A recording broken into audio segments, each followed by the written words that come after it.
Okay, everybody.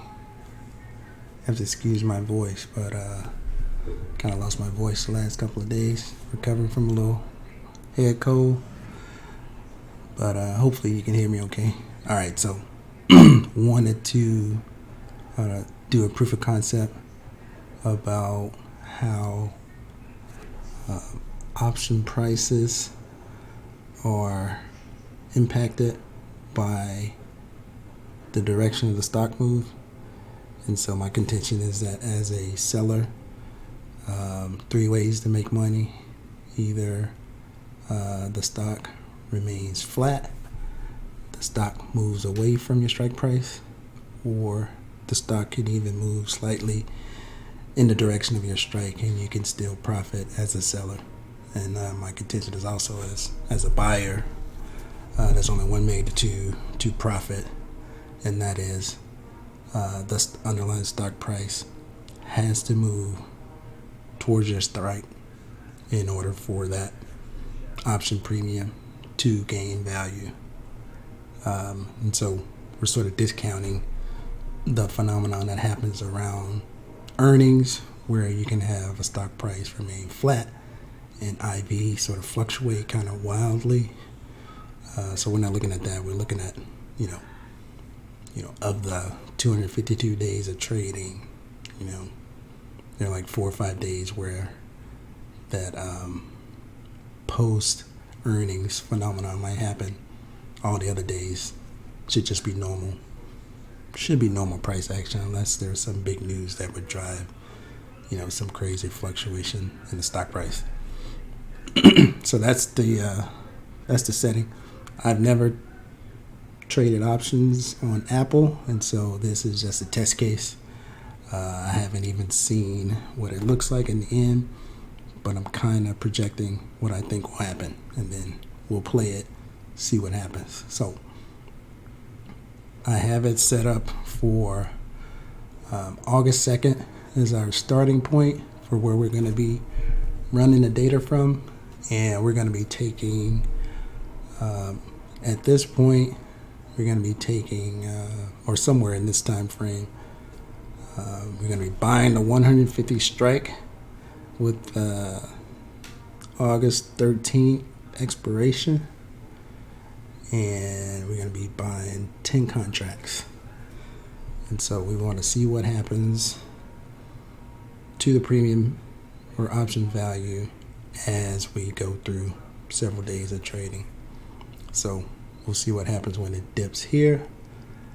Then we may fast forward, take a look at, this next day. This big move happened around 11:30-ish. So we'll see what happens there, where you would expect the stock to be gaining, the option value to be gaining in this region. Then I want to just skip, all the way to expiration day, which is the 13th. Towards the end of the day, so we want to look at what happens towards the end of expiration day, since this price action is relatively flat and it's below your strike price. So we already know going in that it's going to be out of the money, and so it should expire worthless. Just knowing how option premiums work. But while we're looking at this, we would expect the intrinsic value to be zero, because the stock price never went above 150.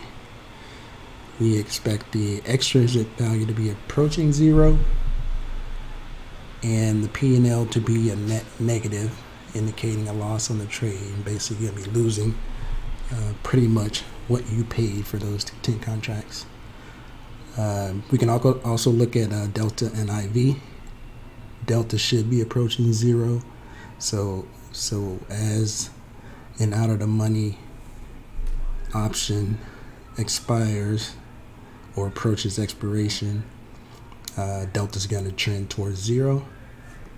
On the flip side, as an in the money contract approaches expiration, delta's going to be approaching 1. But in this case, it's going to be out of the money, so we expect it to be approaching 0. So we'll watch that. And then in this region, because the stock price isn't moving that much, certainly not moving a whole dollar in either direction, we would expect IV to be roughly flat, for a couple of hours. So we can take a look at that as well. We won't actually run this for a couple of hours, but we'll get a general sense, take a snapshot, fast forward, and then we'll see what happens to this contract at the end of that trading day. So that's the setting. So we'll get back over here, and we won't be looking at this all that much. Just kind of want you to give a feel for,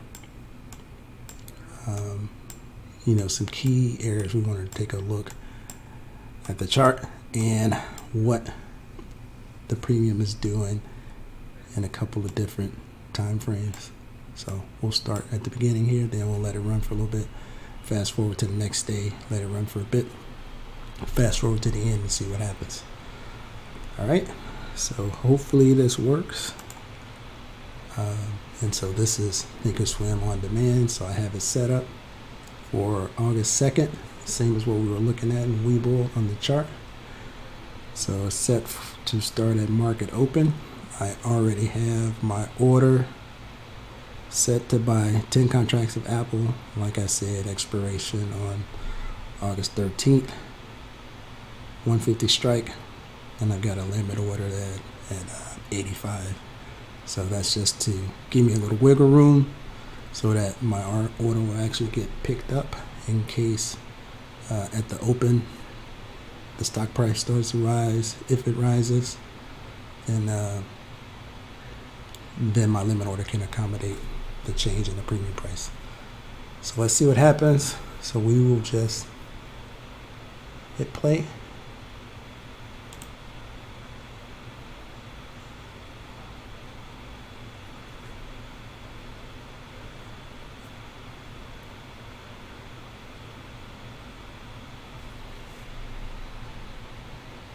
And we can actually fast forward, which all that does is 3x the speed there, and see if we get picked up.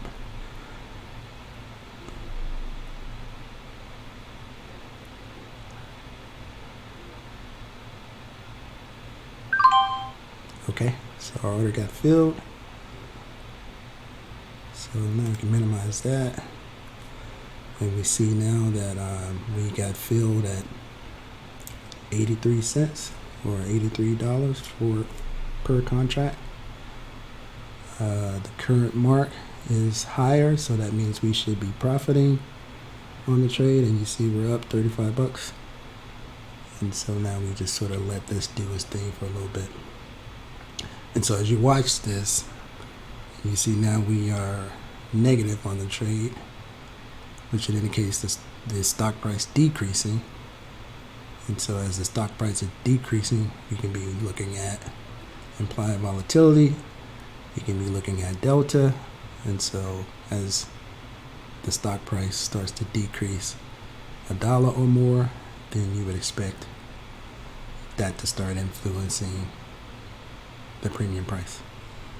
But if it's bouncing between, 146, 25, 27, whatnot, I wouldn't expect these values to change that much. So just watch it. And the more negative we go on P&L, then you can look back at this to see where it is relative to the original, which I probably should have mentioned it, but I didn't. But anyway, I'll stop talking now. We'll just sort of let the data do its thing.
Okay, just a quick check-in to look at the data. So we're looking at IV. So IV still is roughly hovering around 21%, but you are still net negative on the P&L. What does that imply? That implies you got in a little high. The stock moved away from your strike and has yet to get back to the point of your entry. So until that happens, you'll still be showing negative on the P&L, even with IV roughly hovering around where it was. So it's mostly flat. It's, in the,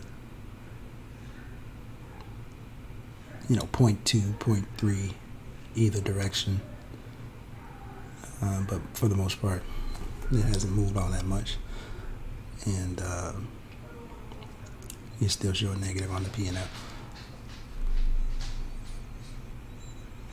But you also see that you're getting somewhat less negative because the stock price is increasing. So as it increases, you would expect that you get closer to break even. And if it goes past where the stock price was when you did enter the trade, then that's when you'd see positive P&L.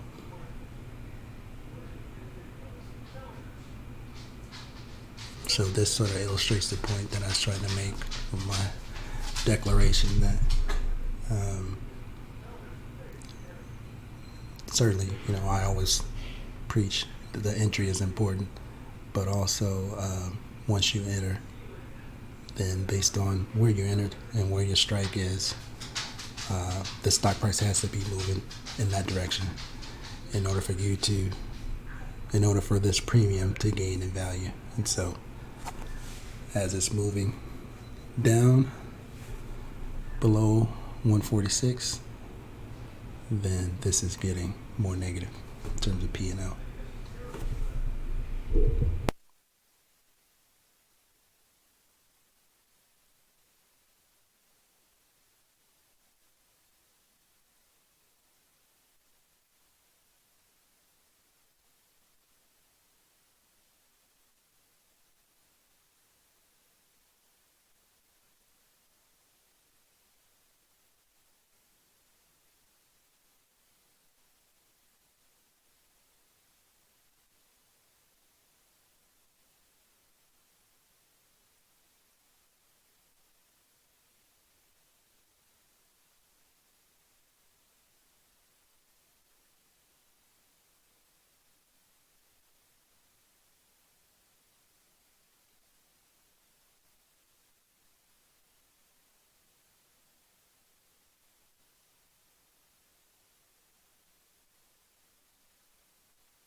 So I'm just going to pause this for 1 second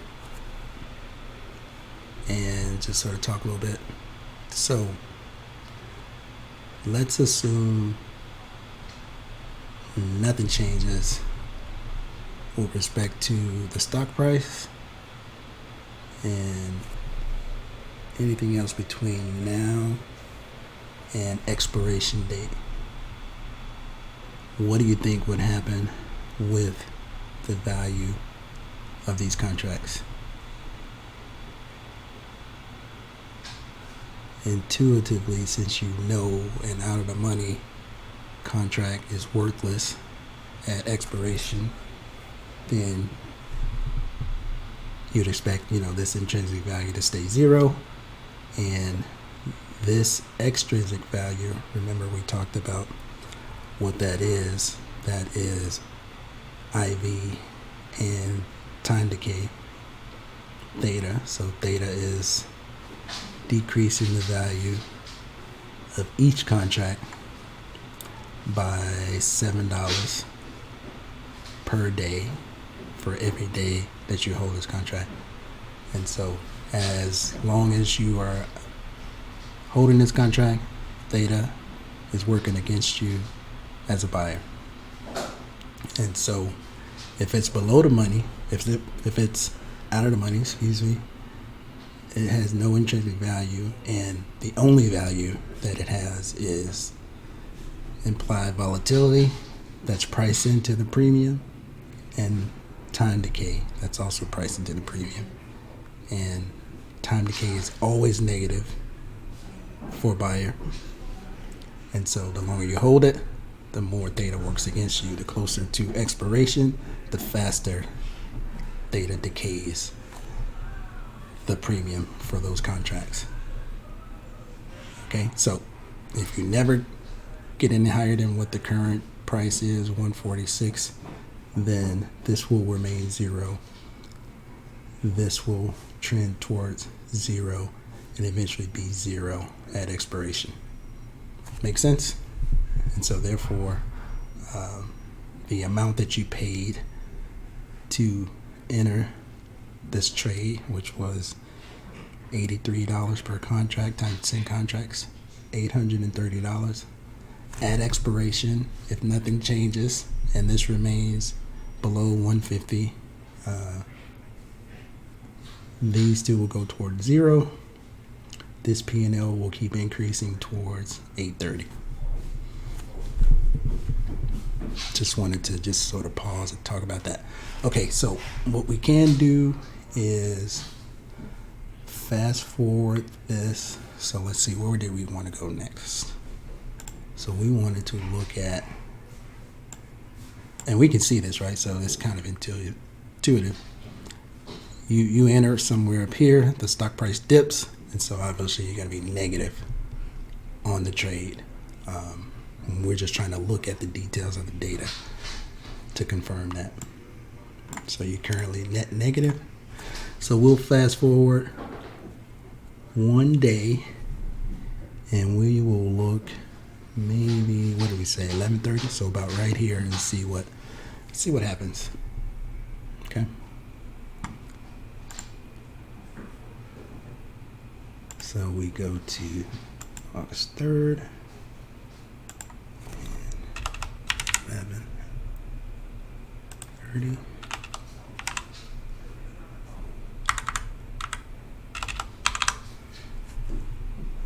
Say go. So now when we start back, we should move forward in time to August 3rd, 11:30, and we can see what happens. For a little while now, this will be pre-buffering, and so until it comes back to on demand, then there we go. So now let's move forward in time. Look at what happens to your P&L. And so intuitively, we know that that's going to happen because the stock price is moving towards your strike, like we talked about, right?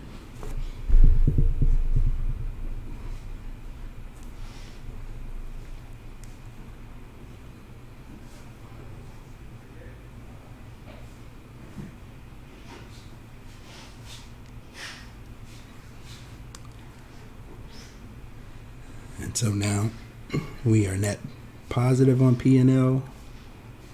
Current stock price is over 147, so that's above our entry. It has to be, or otherwise we wouldn't be positive on the P&L. Okay?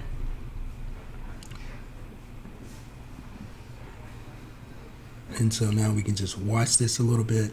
We'll speed it up. So 3x the speed, because I want to see what it looks like when we get like $1 higher, like around 148.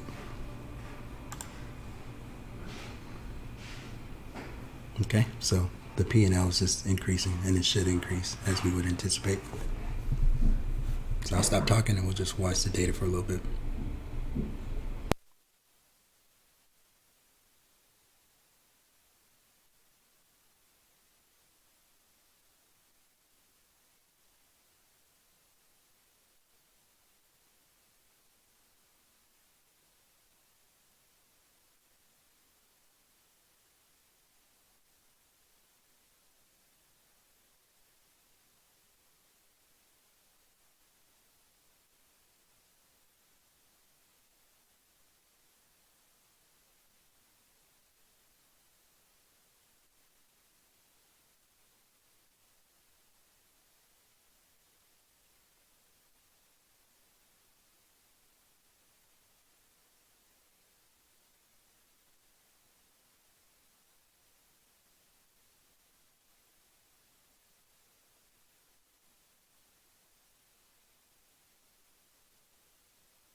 So another quick pause here, just to do a little commentary on what we're looking at.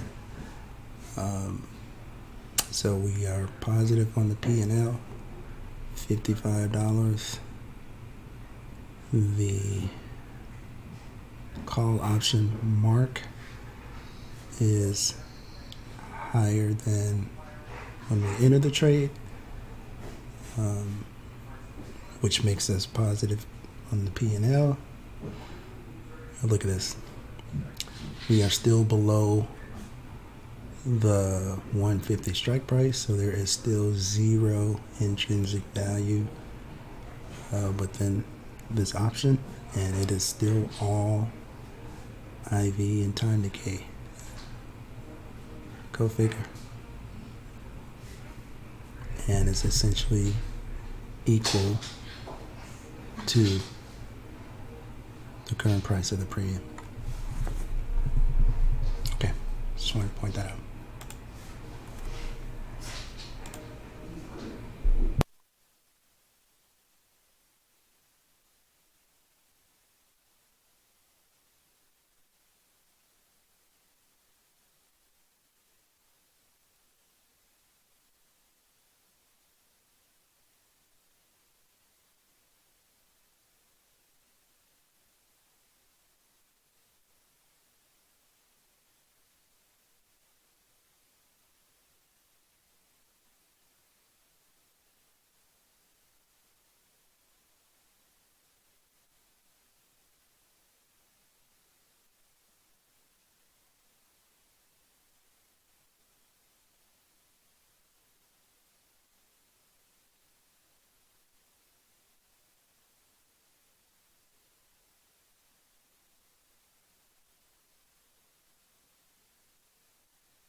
So I wanted to get to a point where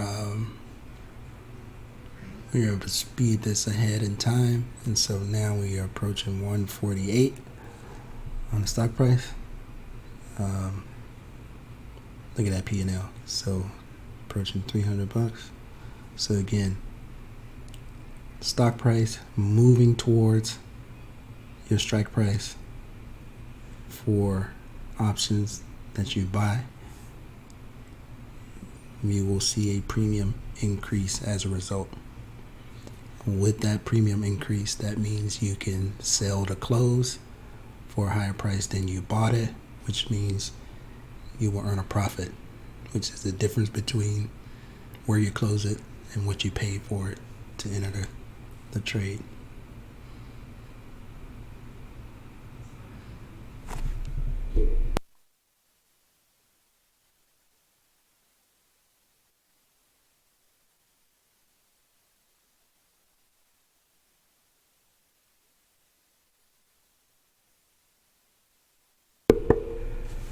Okay, so I think what I want to do now is just pause it here. I think we've illustrated how you will lose money as a buyer if the stock price moves away from your strike. You will be positive depending on where you enter, and as the stock price moves higher than your entry and moves towards your strike price, no matter what that strike price is. So, right, in this case, we only chose the strike that was maybe 3 or 4 points from the current stock price. That strike could have been 50 points away, and the same would apply. If you are higher than your entry and moving towards that strike price, your premium on those contracts will increase in value. Okay? All right, so here's what I want to do now. Fast forward to, let's see where it is first, to expiration day.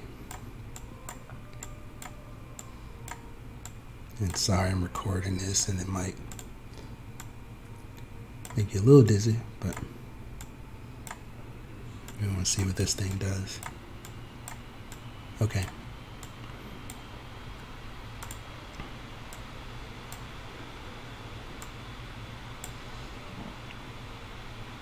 So we could just choose a time. Let's choose. So expiration day, August 13th. We will choose, let's just say 1:30. 1:30. So basically,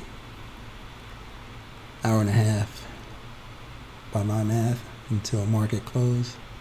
We won't let this run for an hour and a half, so we will start it here, see what it's doing, and then we'll jump closer to the end here and see what happens towards the end of that time frame. So 8:13, 1:30 is going to be our mark where we want to start. So we go here, we go 8:13, and we go 13:30.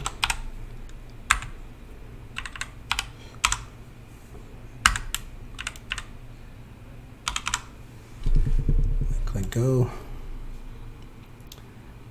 We let it pre-buffer for a little while. It may take a while now since we're advancing several days in the future from where it was.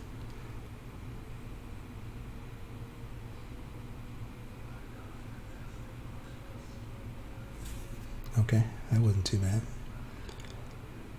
All right, but we already see now what I talked about earlier. So we are close to expiration. In fact, we are like an hour and a half from when these contracts expire. Remember, we paid $8.30 for them. We are losers, $8.15 so far. So if we look at our 150 strike, remember when I said intrinsic value will still be zero, extrinsic value will be approaching zero, but I also said delta will be approaching zero, right? Look at that. See that? So all of that holds true. The closer you get to expiration for an out of the money option, you're going to see the same stuff happening no matter the stock, no matter the strike price. That's what you're going to see if you're a buyer. Okay? So we'll play this for a little bit and then we'll get closer to the end and run it to the end of the trading day and see what happens. But you see, basically, what's going to happen here. We can also look at what IV is doing. So IV, throughout that entire time, was closer to 21%. Now look at it. It's around 9%. That's what happens when the stock remains flat in a certain time frame. But over time, IV will start to decrease. And so a lot of these parameters and how they affect the option premium are driven by what the stock price is doing. And so that's why I try to keep it high level by saying, here's how an option seller makes money. Here's how an option buyer makes money. But the fundamentals, you're seeing it here. So we'll start playing it. We'll 3x it. And we'll just watch this for a little bit.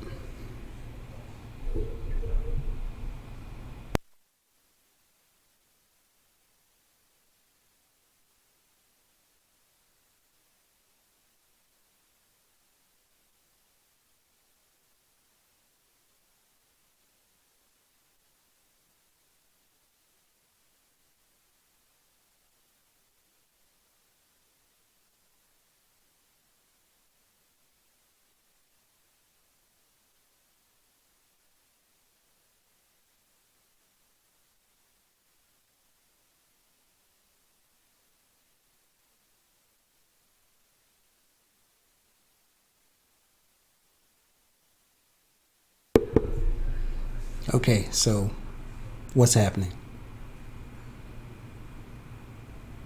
None of these values appear to be changing at all. Why is that? Well, we sort of anticipated that, right? In fact, your P&L hasn't changed much since we started things.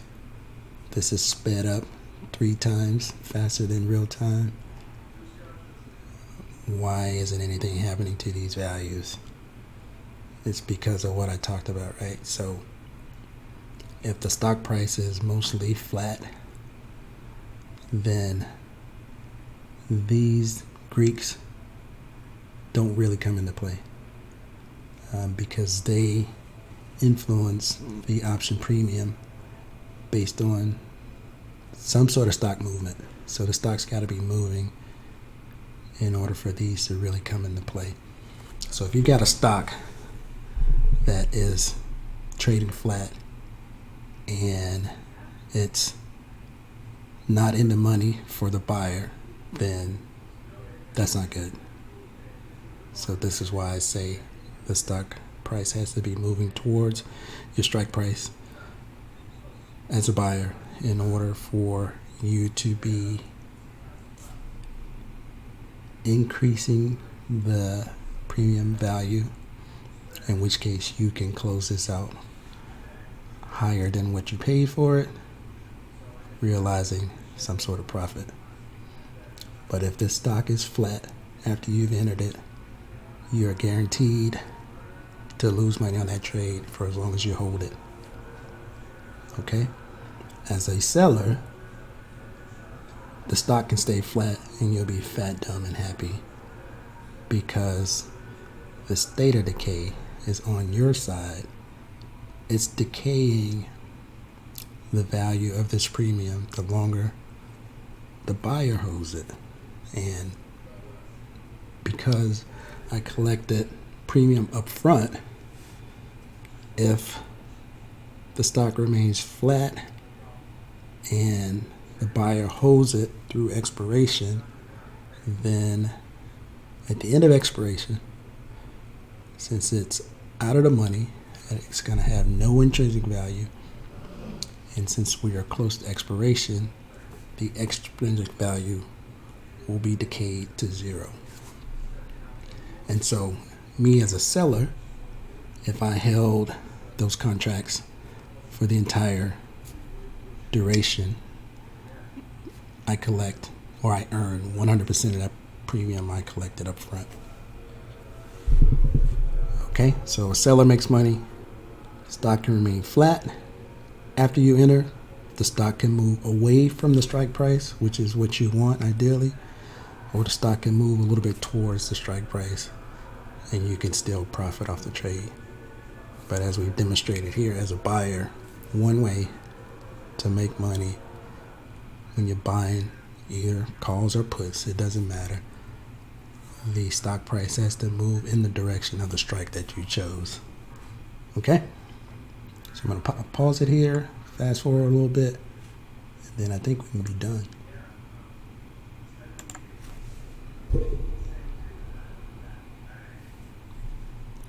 So let's see. So we'll just stay there. We'll just go 14. Let's just go there. 14:46. Like 15 minutes to go. Less than 15 minutes.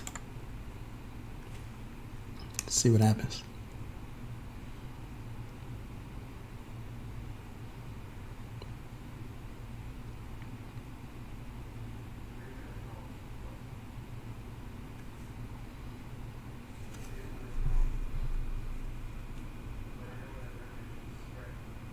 And by the way, I specifically chose a case that I don't trade, so as a buyer, just so to demonstrate to most of the folks in our group, because most of you do buy options. It's just, what I've tried to illustrate when I make that statement. All right, so we'll press play. We'll 3x it, so we can see the 830 that you paid to enter this trade, because we're still below the strike price. Nearly all of that is going to be converted to a realized loss by the end of the trading day. It will be all of it as a loss, because these contracts will expire worthless. So let's look at those parameters we talked about. Intrinsic value, still 0. Extrinsic value, remember what I said? At expiration, you can look on the cheat sheet. At expiration, if it's an out of the money contract, both intrinsic and extrinsic value will be 0 or near 0. Delta, also near 0. And by the way, I also said on the flip side, if you're in the money, delta for an in the money contract will be closer to 1. So all of these contracts expire here in a few minutes. Look at delta for all of these. 1, 1, 1, 1, 1, 1, 1, blah, blah, blah, 1, 1, 1, 1, 1, close to 1, 93. So just trying to illustrate my point. All of these out of the money deltas are near 0, like we mentioned, right? Okay. IV still decreasing, right? So everything we predicted is holding true for this case or stock that I've never traded options on. We picked Apple because the liquidity. So we got a lot of people trading it. You can see the volume here, so quite a bit of volume for this stock. Open interest is super high, so 70,000 contracts that need to be closed within the next 5 minutes or whatever, 10 minutes for that particular strike price that we looked at in this example.